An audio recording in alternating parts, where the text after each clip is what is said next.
1000 টাকার পণ্য নিলে একটা চাউলের বস্তা ফ্রি। আমার তো বিশ্বাস হইতেছে না যে 1000 টাকার পণ্য কিনলে একটা চাউলের বস্তা ফ্রি। তুই বিশ্বাস কর আর না কর, আজকে এই চাউলের বস্তা লই এম বাইর যামু। চাউলের বস্তা লয়ে যে বাইর যাবি, এখন তোর কাছে 1000 টাকা আছে? আমার কাছে তো আর টেয়া নাই গা, 500 টাকা বিকাশ আসলে এটা কইছি তোরে দিমু। আমি তো 1000 টাকা দিতে পারতাম না, তার মানে কি চাউলের বস্তা আমি বাইর নিতে পারতাম না? 1000 টাকা আমার কাছে আছে, দিমু, তবে একটা শর্ত আছে। এই পুরা মাস তুই মেসের মধ্যে রান্না করবি। ও মা গো মা, আমি কি এর বাটপার?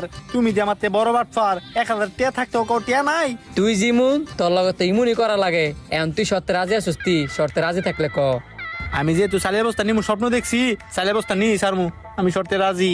ভাই কয়ো এন। জি স্যার বলেন।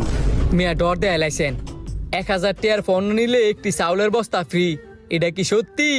এখানে যেহেতু লেখা আছে ঘটনা সত্যি। মামা আর দেরি করিস না, তাড়াতাড়ি 1000 টাকা ফোন লো।